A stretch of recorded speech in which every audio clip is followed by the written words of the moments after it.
Ngiyabingelela umzukulu kaMzonjane lo mshana kaGatsheni.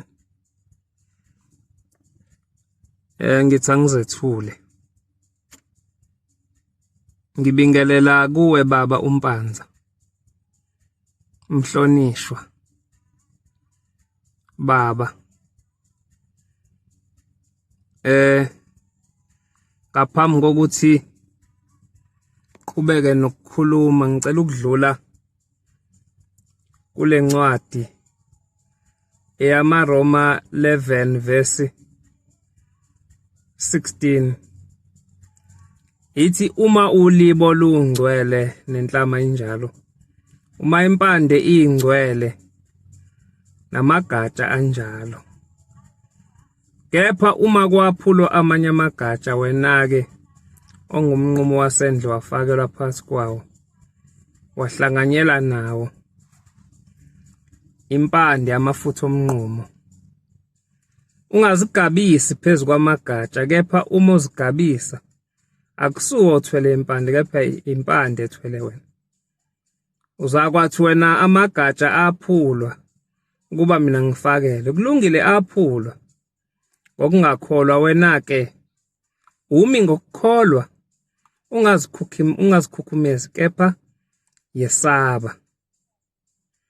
Ngokuba uma uNkulunkulu engayeka ngamagatsha emvelo, nawe angeza kuyeka. Ngizocela ukuma la, ngendlalela inkulumo yami, ngiphinde ngiye encwadini yaMakho, ngithi 3 bese kuba ivesi u28, mhlambe ngizogcina ku29. Ithi ngiqinisile ngithi kini, abantwana babantu bayakuthethelelwa izono zonke nokuhlambalaza noma kungakanani abangahlambalaza ngakho. Kepha lowo othuka umoya oyingcwele kana kuthethelelwa naphakade, kodwa unecala lesono esingapheliyo. Cela ukuma la. Baba, mina ngisanda kuba yiNazaretha. Inkolo yobuNazaretha ngiyihlonipha kakhulu, nabaholi bayo bebonkana ngoba bambethwe umoya munye, umoya kaShembe.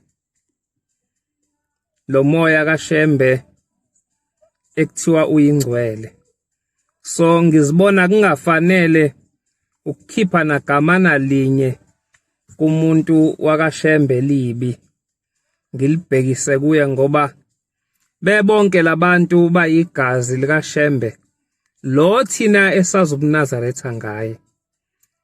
Njengoba beyigazi lakhe, ngiye ngizibone mangathiwa ngithinta oyedwa wabo, mhlambe ngokukhuluma kabi noma ngokumshaya, ngingabe sengonile kuloku yena owafika naloku kukholwa. Incwadi-ke engiqale ngayithi uma ulibo lungcwele nenhlama injalo. Le ncwadi-ke ichaza ukuthi-ke uma ubhombele engcwele, okushuthi nesizukulwane sakhe, ngoba siyigazi lakhe singcwele. Ngilapha-ke la ngikhona, ngizoqonda ngqo nje ngiyiNazaretha mina ohlangothini lasebuhleni, kodwa akekho umuntu engimxwayayo ngokuthi uhamba la ehamba khona. Nawe angikaze ngithi vu ngendaba yakho, ngiye ngiyibuke nje indaba okhuluma ngayo, ngoba nawe uholwa okukuholayo baba uMpanza. Okungiphatha kabi kakhulu, usume waze kwambeka umgodi ngendaba yasebuhleni, ekubeni unyazi ayikho into yomuntu engazi ukuthi la ithatha.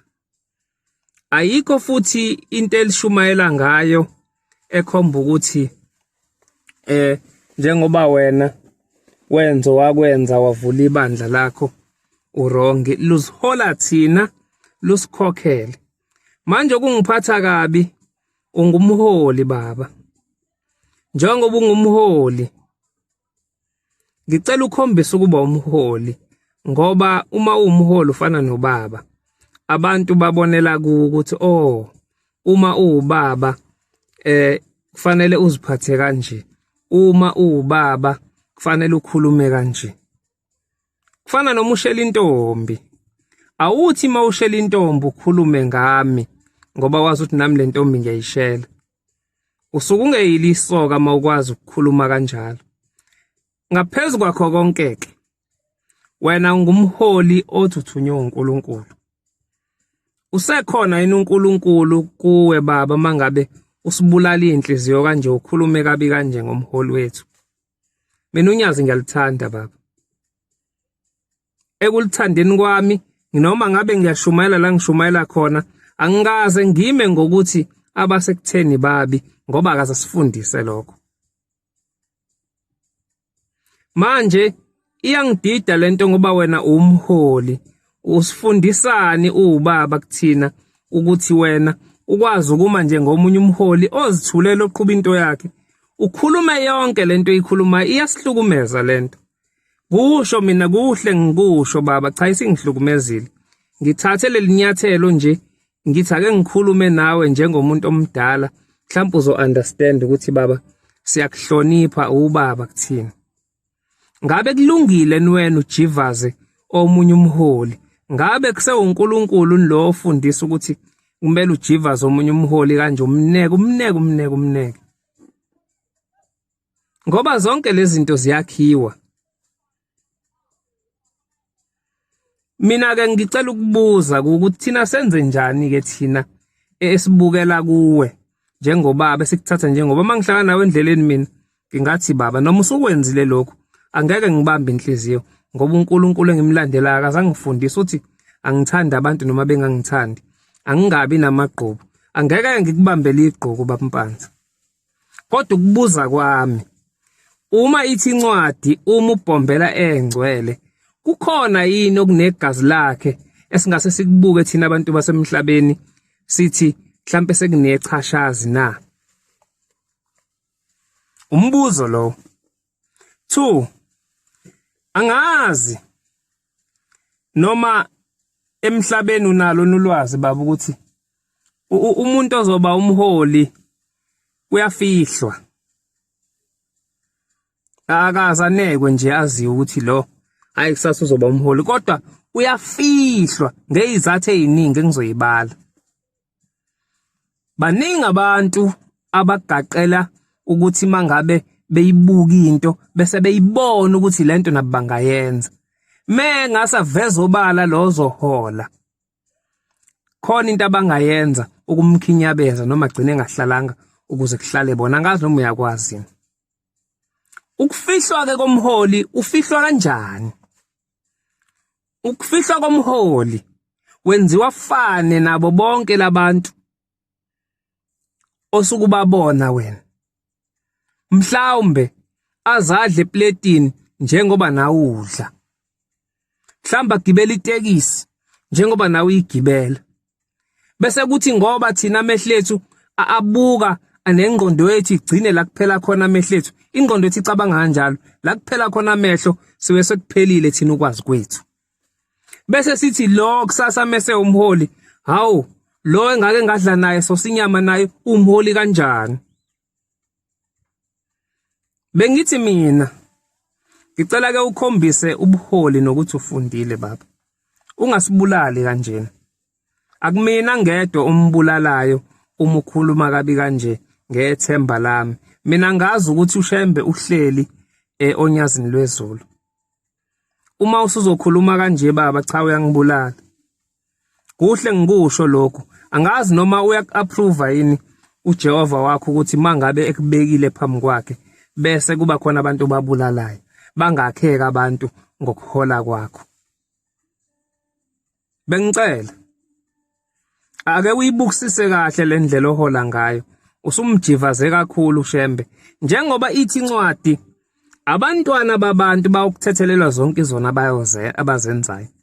Kodwa abathuka umoya ingcwele kabayothethelelwa. Uyothini kanti mhlambe lo mbuku umdelele umoya ingcwele uhleli kuye? Bengingakuboni mina kukuhle ukuthi ugcina ugiya ngegazi likaBhombela kanje. Bengicela nje uyibukisise lento eyenzakalayo noma oyenzayo ubese uyibukisise. Umzukulu kaMzonjana ubedlulisa nayo kumhlukumezayo okumphatha kabi ukuthi cha ayinhle lento. Usugide kakhulu sibekezela siziba silalele wenze yonke into ama-post yonke into sibekezele. Owakashembe unegazi lakashembe, i-DNA egijima lapha eyaBhombela. Engathi nalokho ngakubhekisisa uma ulibo lungcwele mhlambe ke namagatsha kuthiwa nawangcwele. Sekungenzeka yini ke kule minyaka mhlambe igazi laBhombela kulezi izukulwane ezikhona selihambela hamba laphela. Siyayazi futhi thina indlela esetshenziswa uNkulunkulu ukuhola ukuthi leli bandi yolihola uyoshintsha masekunini. Hayi bengicela ukuyibhekisise le ndaba ugade ukuthi uNkulunkulu wakho uma esekhona angazi noma uyakuvumela nilokho ngoba ngeke ngizwe esho yena uShembe iwesibili ethi uma usunolaka usukwazi ukukhuluma noma kanjani kusuke kuwuphawu lokuthi uNkulunkulu usethuthile kuwe. Uma usukwazi ukukhuluma noma kanjani uNkulunkulu usuke ngeve esekhona kodwa usuke usethuthile. Angazi noma uyinike nithuba lokuyifuna. Ngiphinde ngiyagcizelela ukuthi uma ulibo lungcwele ithi incwadi amagatsha nawo angcwele. Wobani amagatsha kaBhombela? Bonke labantu abakhona ababhala isibongo sabo bathi Shembe amagatsha Bhombela lawo. Noma ngabe awumfuni kangakanani ufuna uzehlise ngoba omubi akakwazi ukuthi aqhamuke indoda eminyama kodwa ngoba umoya ufana noNkulunkulu owumoya uNkulunkulu ukuze asebenze fana ahlale enyameni. Leyo nyama ibesibonakalisa imisebenzi kaNkulunkulu. NoSathane ukuze asebenze fana azahlala enyameni kodwa imisebenzi besiyavela ukuthi akusiye kuNkulunkulu lo hleli la. Uthi uShembe wesibili thina boShembe siye simphuca umuntu inhliziyo yethu yasezulwini simnika inhliziyo yesilwane ethi nimbona ngezenzo zakhe ukuthi lo akasenayo inhliziyo kaNkulunkulu. Ukukhuluma kwakhe ukwenza kwakhe uthi uba nokudlobongela uba nobulwane. Uthi ke sesiyithathile thina inhliziyo yethu yasezulwini ithi ngisho inyanga ingakaka lapha phambi kwakhe ithi akadla ngadla. Ithi ulimi lakhe liyashintsha. Bengicela ke sihlolisise ukuthi okaNkulunkulu mhlawumbe umoya usekhona yini. Kodwa nje ngicela elolibo ukuyifunde ngoba ufundile baba. Uyasihlukumeza sibaningi. Ngihleli la nje ngihlukumezekile lento. Noma ngithandaza ngiyeza ukuthi ngiyathandaza kodwa khona umuntu omendleleni yami ngoba ujivaza into engiyithanda. Ngiyamthanda uShembe baba. Ngiyabonga.